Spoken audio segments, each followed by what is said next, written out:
Não costumo ler muitos versos, mas hoje eu quero com você ler do 1 ao 12. Uma leitura explosiva. Oh, Senhor, obrigada, Jesus. Obrigada por ser esta fonte de água que sacia a nossa sede, por ser pão vivo descido do céu que mata a nossa fome. Glória a Deus. Obrigado, Jesus, por ser presente, real, vivo em nossa vida. Tu és, Pai, a razão de estarmos aqui. Fala conosco não o que queremos, porque a nossa alma e o nosso coração desejam tantas coisas, mas o Deus do futuro, Deus eterno, que conhece o amanhã, que sabe a nossa vida por completo, é a Ti, Pai, que nós pedimos. Fala conosco que precisamos ouvir, porque sabemos que a Sua volta é iminente e que em breve nós estaremos contigo, Senhor. E a eternidade é hoje. A eternidade é hoje. O Deus eterno, Cristo vivo que mora e habita em nós, o Pai da eternidade, o Príncipe da paz, Conselheiro, Deus forte.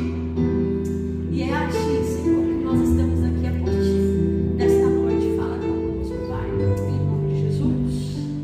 Evangelho de João, capítulo 9, diz assim: Ao passar, Jesus viu um cego de nascença e os discípulos que lhe perguntaram: Mestre, quem pecou? Este homem ou seus pais, para que nascesse cego? Jesus então respondeu: A cegueira deste homem não se deve nem a ele e nem a seus pais. Ela aconteceu para que o poder de Deus pudesse ser visto operando nele. Enquanto é dia, precisamos realizar a obra de quem nos enviou. A noite vem, quando ninguém poderá trabalhar. Enquanto estou no mundo, eu sou a luz do mundo. Tendo dito isto, cuspiu no chão, misturou a terra com a saliva e colocou-a nos olhos do homem e lhe disse: Vá, lave-se no tanque de Siloé. Que significa enviado. O homem foi, lavou-se e voltou enxergando. Os vizinhos a quem anteriormente o vira pedindo esmolas perguntaram: Não é este mesmo aquele homem que mendigava? E alguns diziam: Sim, é ele. Enquanto outros diziam: Não, mas se parece com ele. Entretanto, ele mesmo disse: Sou eu.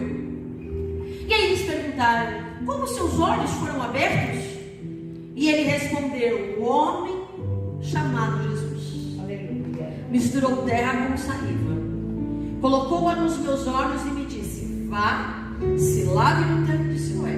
E então eu fui, assim me lavei e passei a enxergar.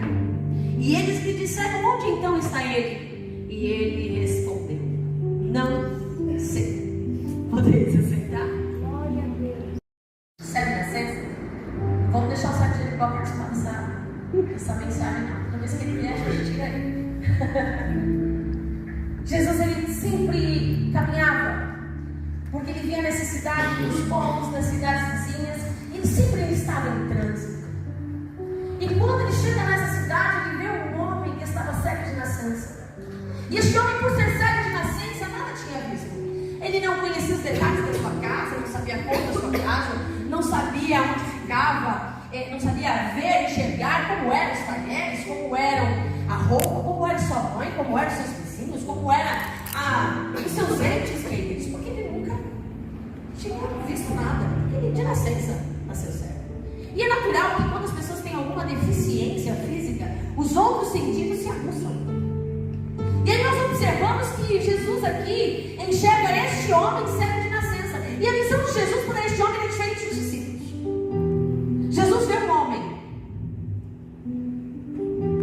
Os discípulos veem a deficiência. Nós vivemos numa sociedade que ama rotular pessoas e que ama rotular situações. Você está na igreja, você é um membro. ou visitante? Você está dentro de um avião ou você é um passageiro? Você está dentro de um banco ou você é um cliente? Mas aos olhos de Jesus, Ele não nos enxerga pela nossa deficiência. Ele também não nos enxerga pelas nossas habilidades. Ele simplesmente enxerga pelo interior da nossa alma. Ele sonda o nosso coração. Ele sabe exatamente quem somos diante dele. E eu já quero começar essa noite dizendo para você que Jesus, assim como Ele passeava, estava em trânsito. Ele está em trânsito nesta noite. Nosso Deus. Ele não está vendo as nossas habilidades, não está vendo as nossas deficiências, nem está vendo aquilo que eu ou você sequer precisamos, porque como já foi ministrado na oferta, Ele supre toda e cada uma das nossas necessidades, segundo a sua riqueza e glória. Mas Ele olha para o mais íntimo do nosso coração, para o mais íntimo da nossa alma, e enxerga quem de fato somos. Aleluia. E é a quem somos que nesta noite Deus quer falar. É a quem somos de fato que nesta noite Deus quer olhar. E você percebe que aqui é um encontro de olhares. Talvez você deve se lembrar quando Pedro traz Jesus. Jesus o olha. E o olhar de Jesus, quando alcança a alma de Pedro, ele chora amargamente. Porque quando o olhar de Jesus penetra o mais íntimo da nossa vida, não somos os mesmos. Aquele homem era cego, nada a ver. E eu talvez você vai estranhar, porque eu vou levar para uma outra perspectiva. Vou compartilhar com vocês aquilo que o Espírito Santo ministrou ao longo dessa semana no meu coração. Porque quando a gente olha para textos bíblicos e contextos, nós percebemos que muitas vezes o maior cego aqui dessa história, porque Jesus, quando andava com os discípulos, ele ensinava. Era esse o propósito. Ele ensinava aos discípulos a missão do qual ele cumpriu e a qual nós, que somos depois deles, estaríamos dando seguimento a ela. Ele ensinava a cultura do reino, ensinava os princípios do reino. Ele veio para trazer uma boa nova graça. Não é mais a lei, porque o fim da lei é Cristo. Até porque se você errar em uma pequena vírgula da lei, você errou em todas elas. Ritos judaizantes, o rito patriarcal, os ritos não nos servem mais para os nossos dias, porque nós vivemos hoje no Evangelho da Graça. E ai de nós se não estivéssemos debaixo desta graça, deste favor imerecido que nos alcança todos os dias. Glória a Deus. Quando Jesus olha para aquele homem, você percebe que esse homem cego,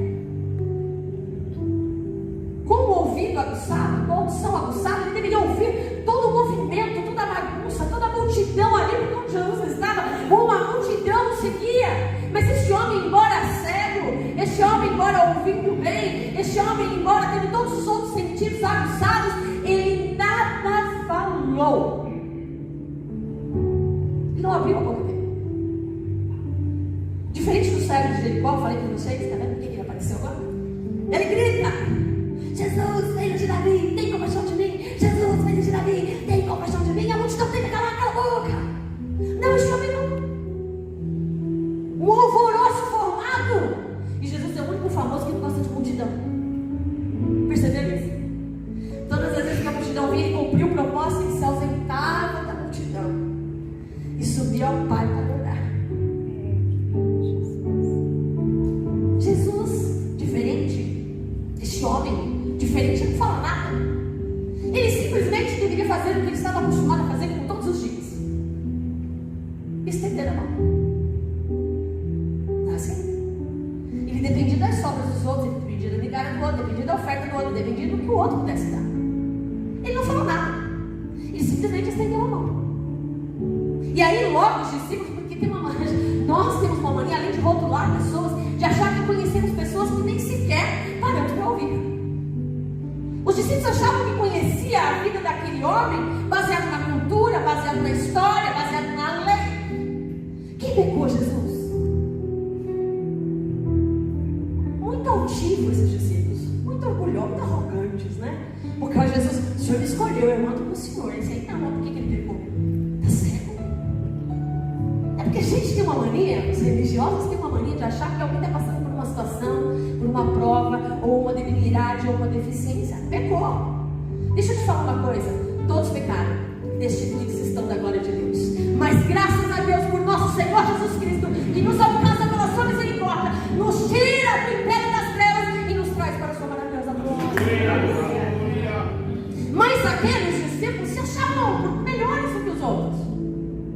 e olha para aquele discípulo. Quem pegou Jesus? Baseado na lei, na cultura, na tradição? Eles ou seus pais? E aí Jesus responde: aleluia, nem ele, nem os pais dele. Agora, a conjectura é minha. Eu imagino Deus quando vai criar esse homem. Ele falou: nós fomos criados de pó da terra, não é isso? Da terra fomos criados, Deus nos formou da terra e soprou em nós o fôlego de vida. Aí eu imagino Deus do céu quando vai criar este servo de nascença. Ele vai criando tudo, vai dando forma. E aí o espelho da alma, a janela da alma, ele decide: não vou colocar. Por quê? Porque eu tenho um plano melhor. Eu tenho um plano melhor. Aí talvez a gente pergunta, porque os discípulos perguntam, a gente está perguntando, mas por quê? Para quê? Jesus não nos deve explicações. Se você crê nele, sabe que tudo que vem dele sempre é melhor. Glória a Deus. Mesmo quando não vemos, mesmo quando não sentimos, mesmo quando achamos que tudo vai degringolar, Deus continua sentado num alto e sublime trono. Em sua destra está o cetro de justiça, que ele inclina em favor daqueles que o amam. Tudo está no controle de Deus. Nada foge ao seu controle. Então, quando Deus desenhou, formou ele, ele falou assim: não, quer saber? Eu poderia formar ele perfeito, mas eu vou deixar para que o Deus encarnado, quando estiver passeando pela terra, seja visto e contemplado, para que todos os homens saibam que eu sou o Criador de todas as coisas. Porque tem gente que só cresce vê. Mas bem-aventurados os que não viram e creram. Mas para que se manifestasse a glória de Deus, porque aquele dia, não pense você que Deus não sabia, tudo está marcadinho na agenda do papai. Papai sabe de tudo, até a minha data de vencimento, a data de validade, papai já sabe, já está marcada. Maranata, hora vem, Senhor Jesus. Aleluia. Papai sabe de tudo. Sabe quando eu vou vacilar, quando eu vou chorar, quando eu vou sorrir, quando eu vou brilhar, quando eu vou vibrar. Deus sabe de tudo. Nada passa aos olhos dele. Aleluia. E aí, nós percebemos que Jesus disse assim para os discípulos, ensinando os discípulos: hoje, se você quer comparar, você quer dizer para vocês: olha, vocês estão se achando tanta coisa, mas hoje este servo é melhor do que vocês. Porque ele é servo físico, mas vocês são servos espirituais. Eu quero ler com vocês Mateus. Eu faço esforço, gente, e eu mesmo me perco no meu sermão. Mateus 23, versículo 15, 16 e 17. Uma desculpa beber água. Jesus falou para ele: o cego não é esse homem, os cegos são vocês.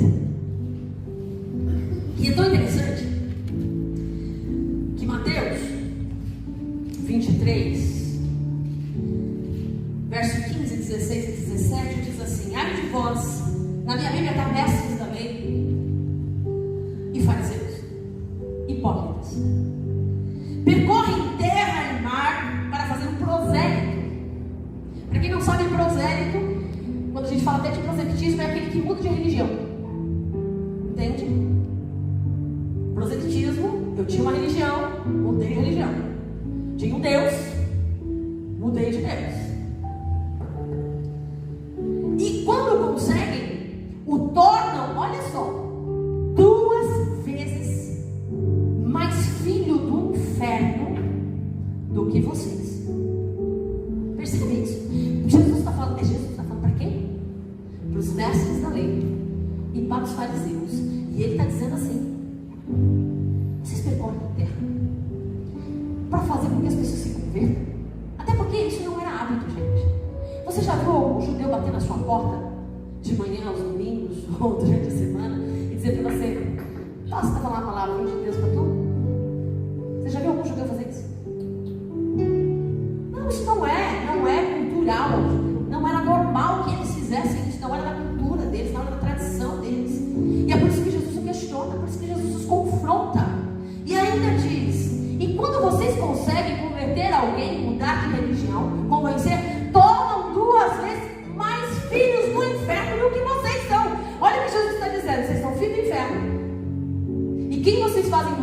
religião, vocês tornam essa pessoa 2 vezes pior que vocês. E olha só o que ele diz: ai de vocês, guias cegos. Pois dizem, se alguém jurar pelo templo, não está preso pelo juramento, mas se alguém jurar pelo ouro do templo, está obrigado pelo julgamento. Cegos e tolos.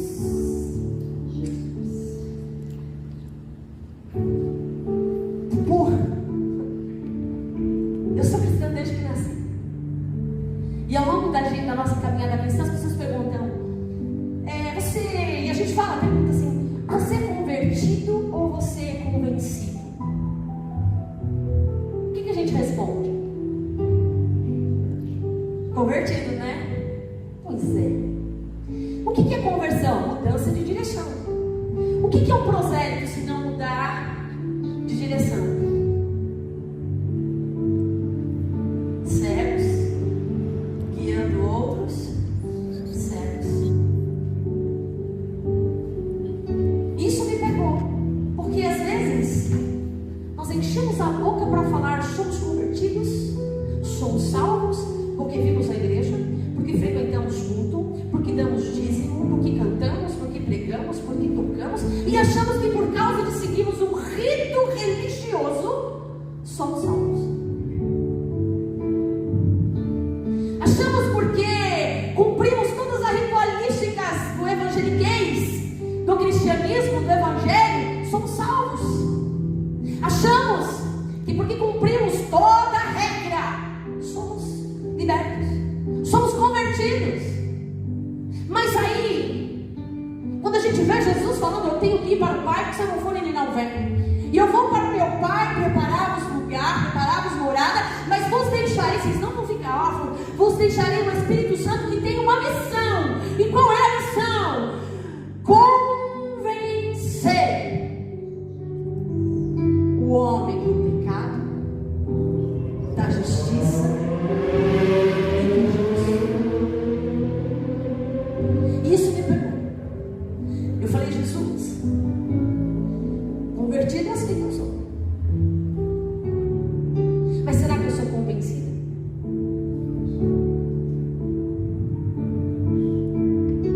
Nós encontramos pessoas convertidas que não são convencidas, encontramos pessoas convencidas que não são convertidas. Mas o Evangelho de Cristo não fala de regras. A religião te impõe regras. A religião diz que você tem que cumprir para que você alcance alguma coisa, e não vale tanto a graça. Porque não há nada que você faça para fazer com Jesus te ame mais. E aí você cumpre ritos do Evangelho, você cumpre ritos que a Bíblia diz que você tem que... Não está errado não, gente, calma, eu vou chegar lá. Tem que seguir meu raciocínio. Nós cumprimos todas as regras que a lei, que a Bíblia coloca. Aliás, Paulo, você no cartão ele diz assim: não deixei de congregar como é costume. Muitos. Não, mas eu não deixo de ir à igreja. Eu jejuo, eu oro, eu não deixo de fazer as coisas. Peraí. O que Deus pediu a nós? Será que Ele pediu mudança comportamental? Será que eu e você não estamos vivendo uma vida cristã como prosélitos? Convertidos, mas não convencidos do pecado? Convertidos, mas não convencidos da justiça?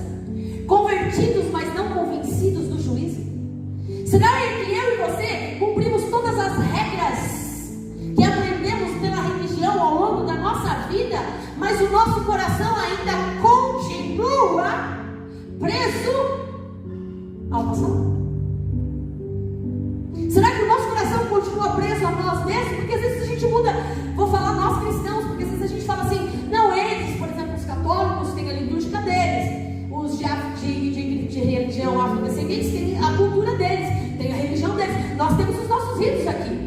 E aí Jesus fala assim: ei, eu já cumpri, é graça, você não faz para ter. Ei, nós estudamos agora no bacharel em teologia, nós estamos estudamos, né, o livro do profeta Miqueias. Foi forte.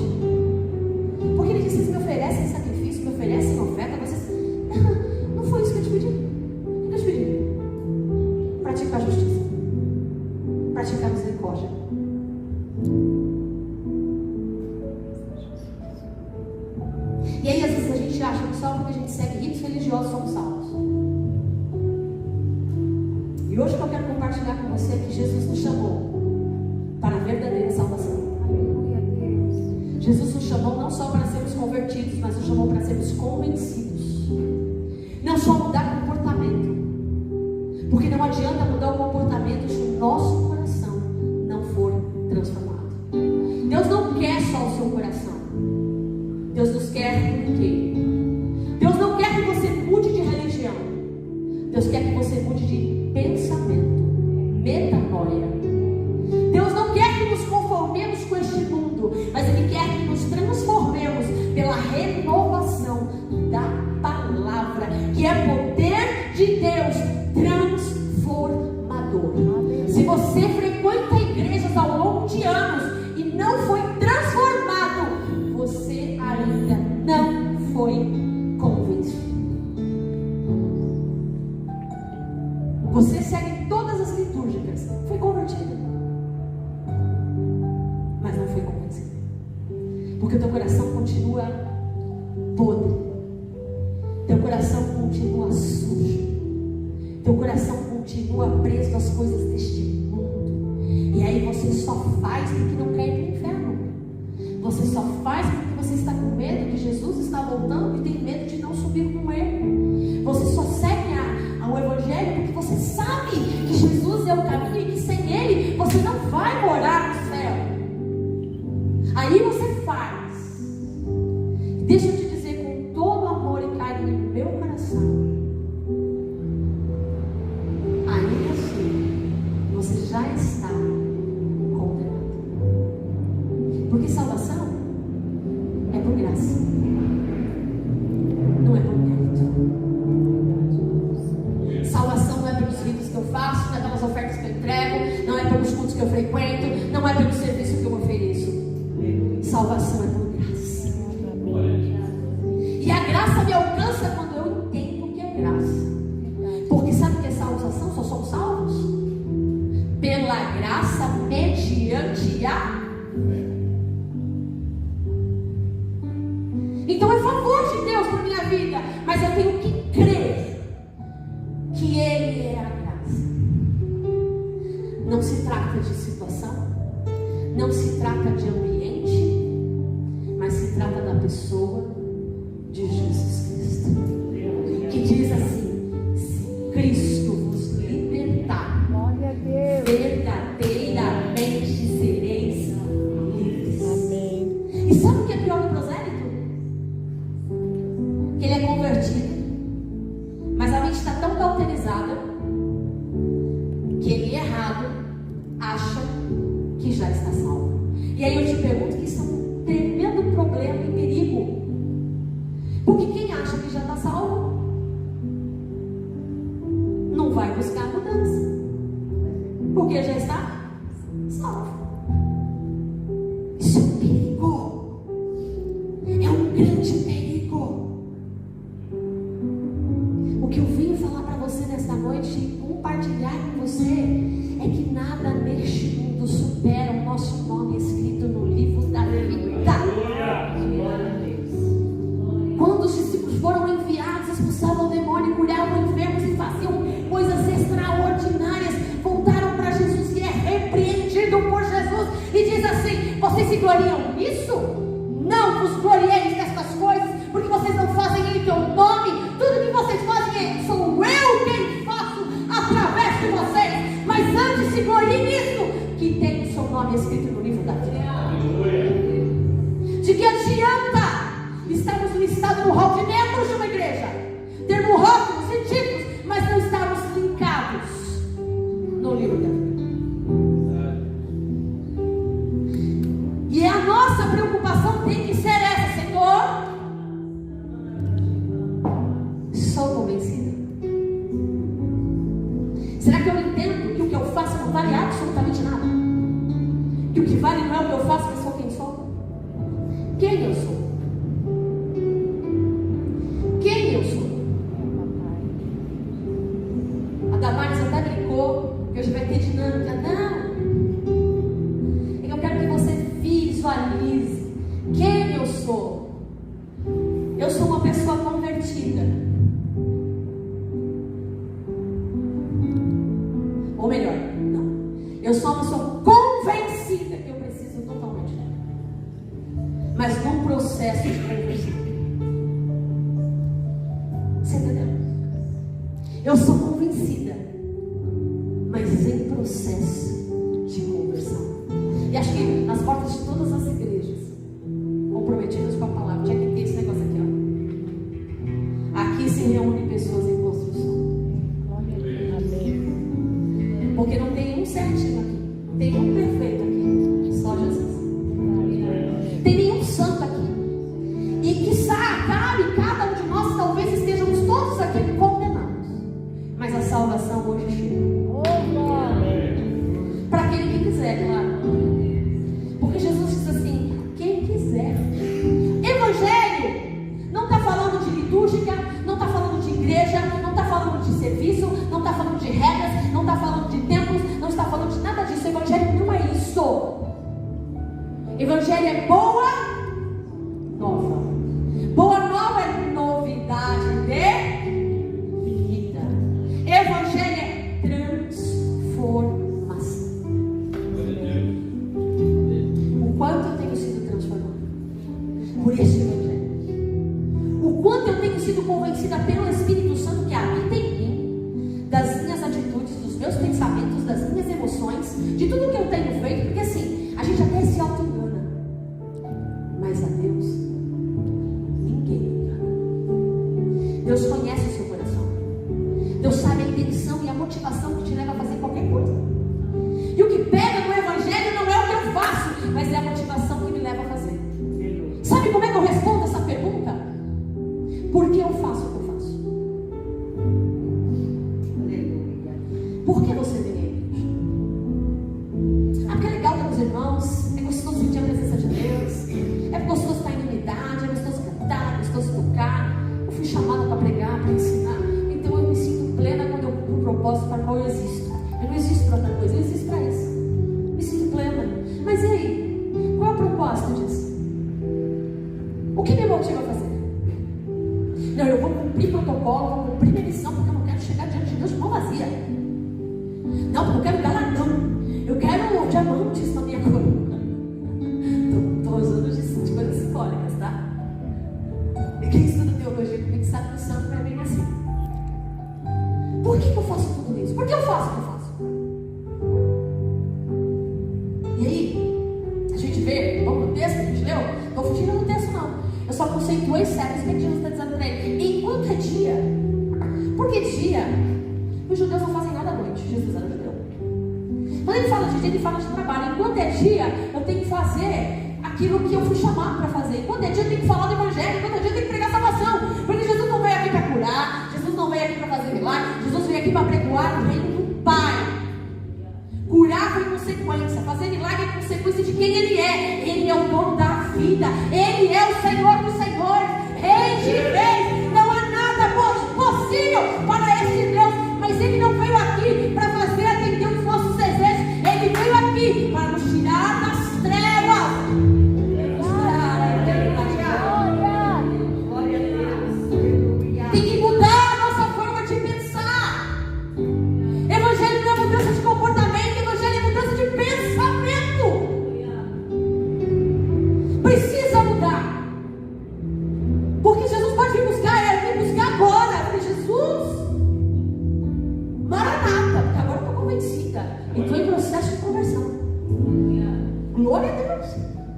Mas quanto tempo eu passei convertida, mas não convencida, fazendo as coisas por protocolo, fazendo as coisas porque os outros vão pensar, fazendo as coisas, porque eu tenho que dar exemplo, porque eu sou pastora, eu tenho que dar testemunho, porque o que vão pensar?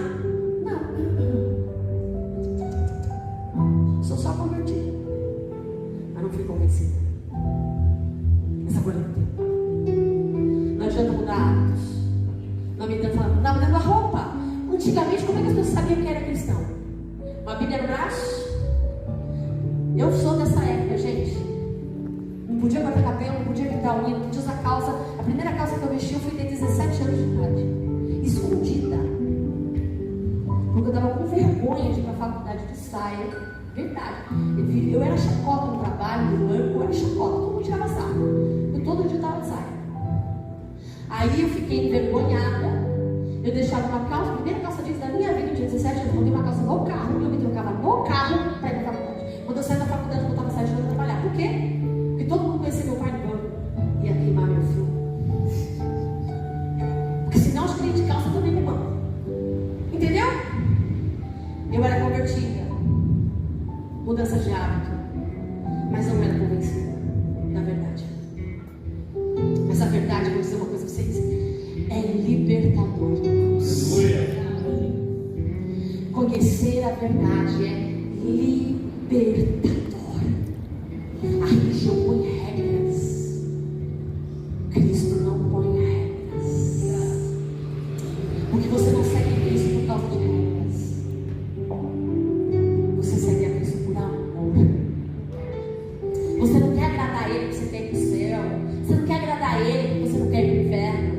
Não. Não importa para onde eu vá. Não importa quantos anos de vida eu tenha. Se é aqui, se é acolá, no Japão, em Buenos Aires, na Europa, nos Estados Unidos. Não interessa. O que importa é que eu esteja com Ele e Ele esteja em mim. Isso é evangelho. Quando você percebe o encontro deste homem, Jesus diz que quando é dia tem que fazer aquilo que tem que ser feito. Que vai chegar a noite, ou seja, enquanto você tem vida, você tem que fazer aquilo que tem que ser feito. Para a vida deste cego, deste homem cego de nascença, sempre foi noite, nunca foi dia. Os olhos dele sempre foi fechados. Quantos de nós estamos na igreja há 50 anos e somos cegos? Nossos olhos nunca foram abertos espiritualmente. Mas Jesus enxerga a nossa vida hoje. Jesus enxerga a mim, enxerga você. E hoje, Ele vem para mudar. Quem quiser, claro. Jesus chega naquele homem e fala assim. Ele pega. Cospe, né? Sai. Na saliva tem DNA. Vou fazer. Não vou fazer. É nojento. Não vou fazer. Não vou fazer. Cospe. Mistura na terra. E põe nos olhos. Mas não foi assim que a gente foi formado? Jesus só faz o que foi feito na criação de todas as coisas. Mistura. Jesus. Imagina os discípulos olhando para aquele e falando: não? Imagina o cego. Não estava vendo, mas estava ouvindo. O que está pegando? O que está rolando? O que esse homem está fazendo? Né? Porque eu acho que cuspe, né? Todo mundo já sabia o que era. Faz barulho isso. É chato esse negócio. Ainda vai mistura na terra. Você imagina então aquele homem e fala: uau, e agora? O que esse homem está fazendo? Porque a gente não precisa entender. Glória a Deus. Deus faz o que tem que ser feito, independente do que a gente acha que tem que ser feito. Ele é que sabe o que a gente precisa. Ele é que sabe as arestas que estão dentro da nossa alma que precisam ser fechadas. Ele é que sabe os traumas e as coisas que estão dentro do nosso coração e da nossa mente que precisam ser transformadas. Não importa como Ele vai fazer, apenas deixe Ele fazer. Glória. Ele vai e coloca. E diz assim: vá no tanque de Siloé. Siloé significa enviada. E olha só, que legal eu acho isso. Ai, gente, Jesus é lindo. Não, de verdade, Jesus. A Bíblia ela é perfeita.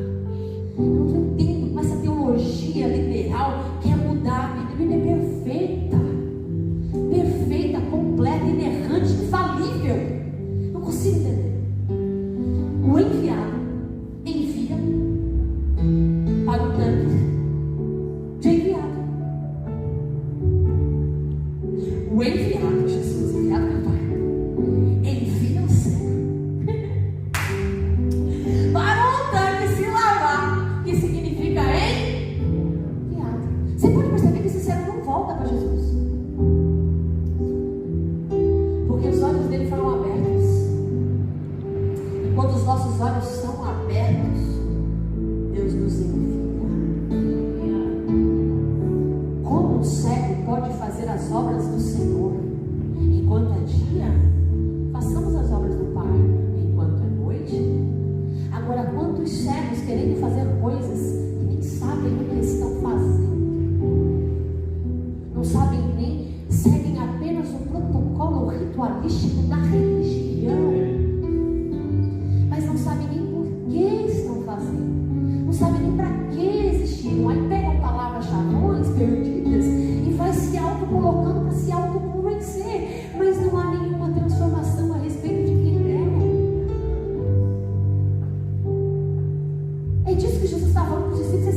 todo o teu corpo? Se os teus olhos forem bons, mas se os teus olhos forem maus,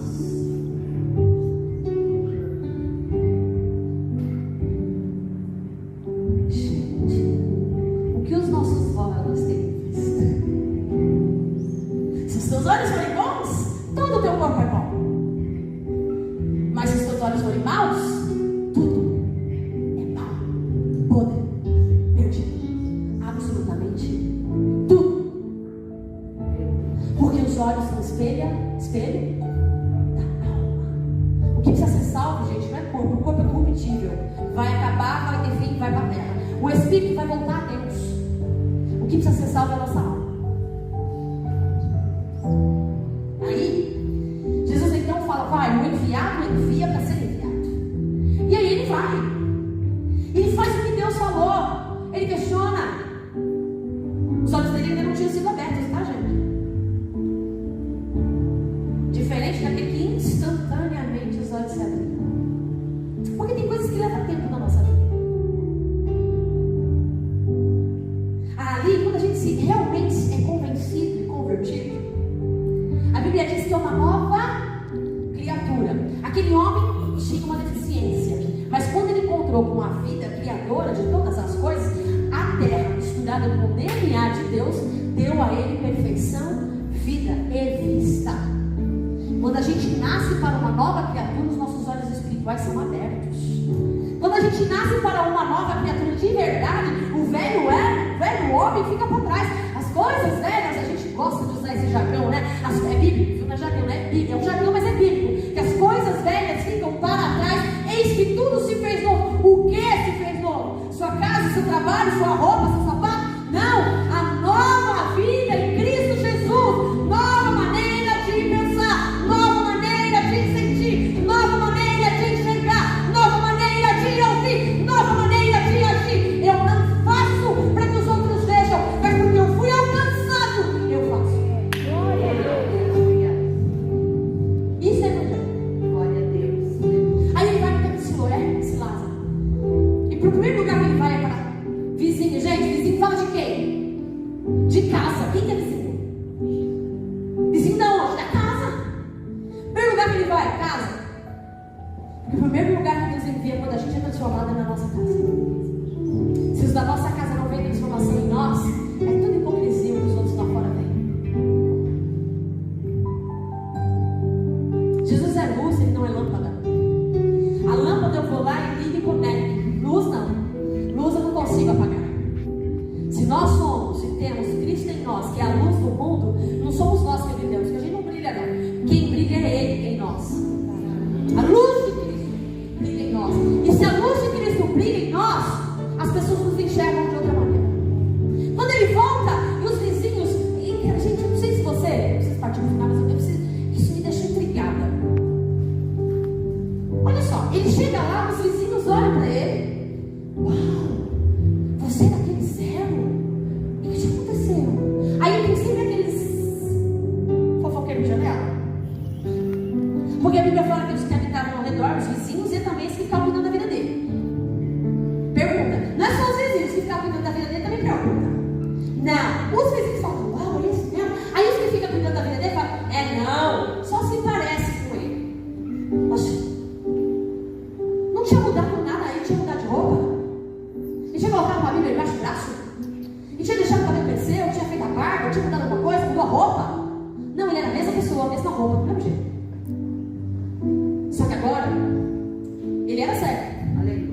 Mas agora, ele vê. Oh, glória. Percebe? O Evangelho, você não precisa mudar de ambiente. Você muda no ambiente que você está. Você não precisa mudar de trabalho. Claro, você não te faz pecar. Aí sai com Deus prepara outra. Não precisa mudar de trabalho. Deus faz a luz dele brilhar no seu trabalho. Percebe a diferença do Evangelho? Do verdadeiro Evangelho? A diferença do Evangelho para a religião? A religião muda teu comportamento, mas não muda teu caráter. Ele põe regras que você siga, mas não muda quem você é, a sua forma de pensar. O Evangelho, não. Ele vai transformando primeiro você por dentro. O exterior é apenas uma consequência de quem você é aqui dentro. Porque nada daquele homem mudou. Não mudou roupa,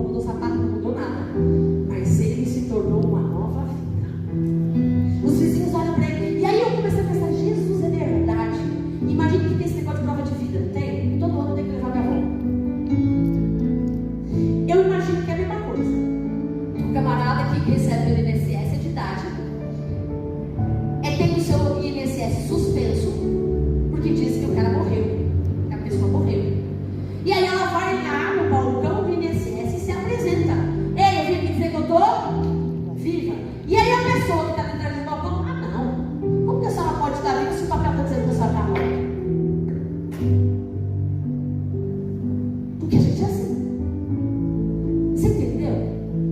Foi exatamente o que vocês vão dizer. Ué, não é você, semelhante que eu estou falando que sou eu.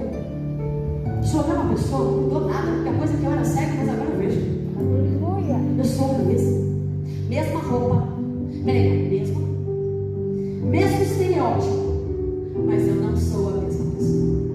Porque quem tem Cristo na vida de verdade é transformado. Quem tem Cristo na vida de verdade não precisa de uma Bíblia embaixo do braço para que os outros reconheçam que você é cristão.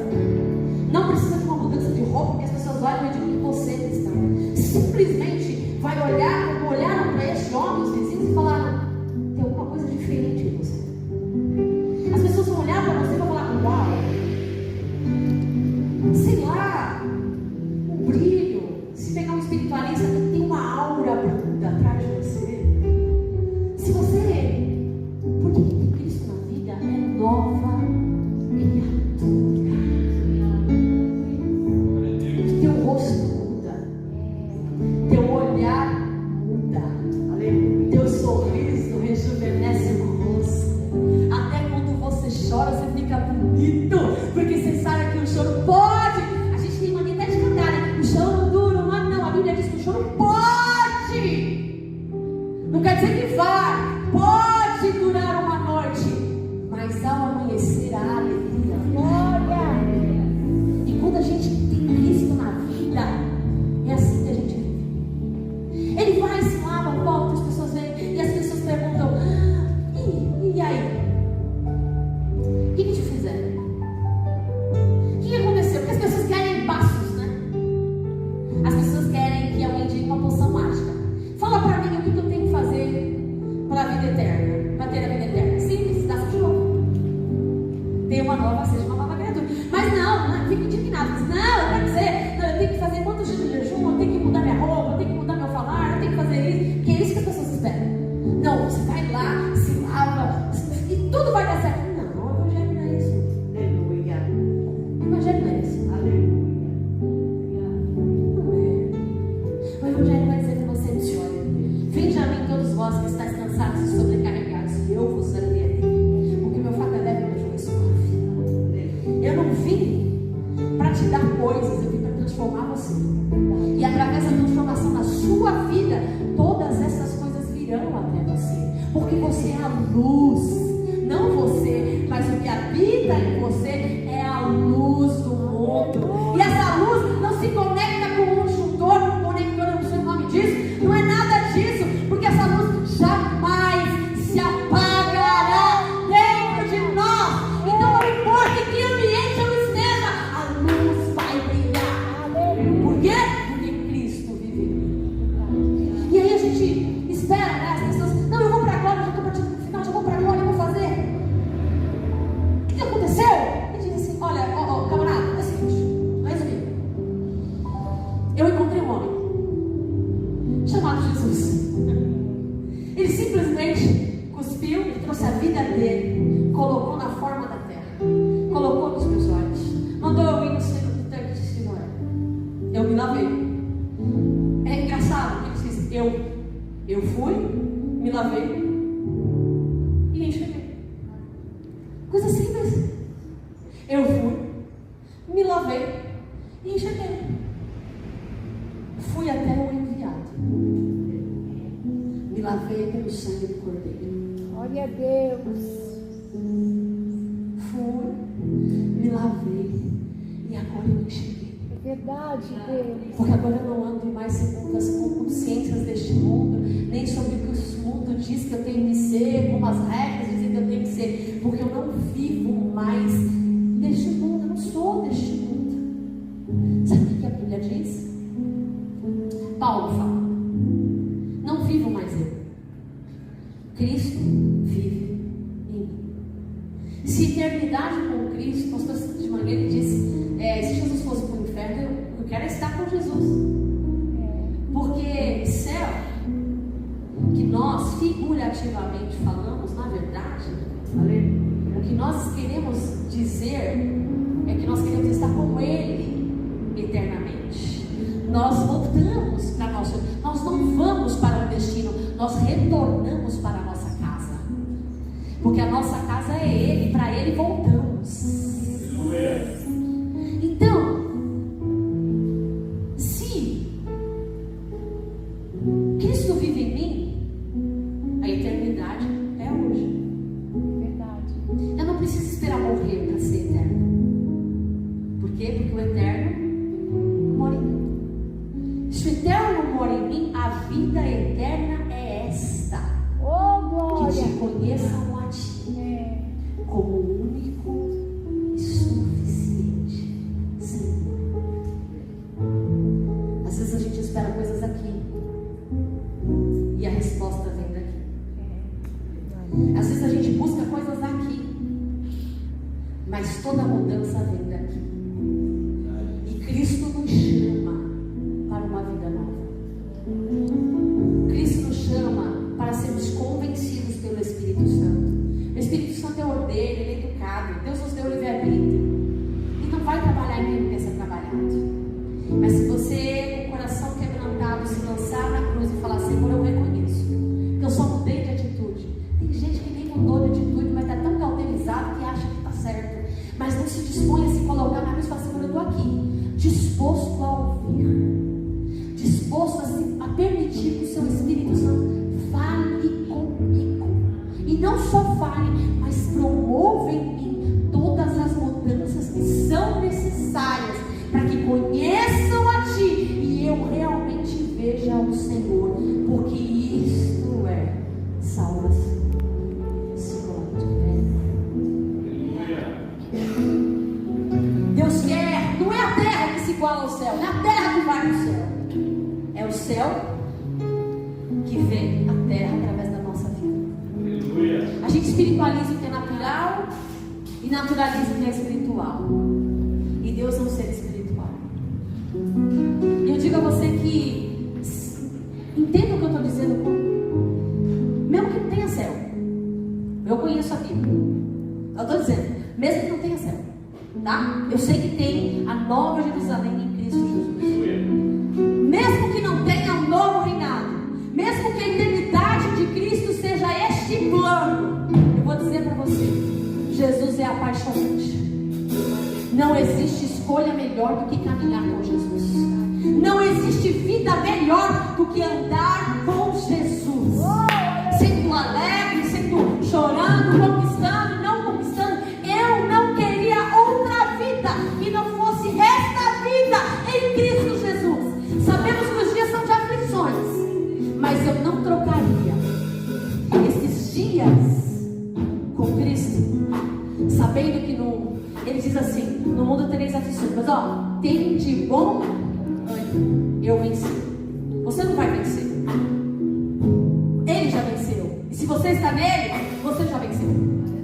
Você não vai ser abençoado, ele é a própria bênção.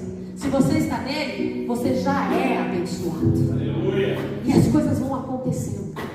E se eu entender isso de verdade, a gente vai viver uma vida aqui até que ele vem, não falando, mas sempre testemunho vivo. Porque Deus não nos chamou para falar, Deus nos chamou para viver a palavra dele. E a salvação é essa: sejamos convertidos e convencidos.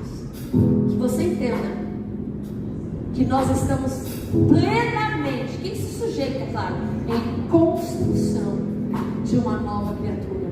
E como Paulo diz, que quando o incorruptível se tornar incorruptível, alcançaremos a plenitude. Aleluia. Cristo em nós é a esperança da glória. Aleluia. Se o Senhor rasgar o céu, apenas mais uma vez.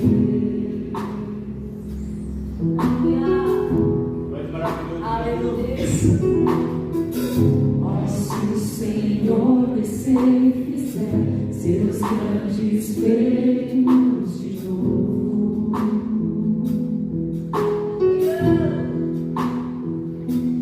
como nos tempos passados, mostra teu braço forte ao grande rei. Deus quer nos dar Mostra essa geração Deus prodígios e sinais.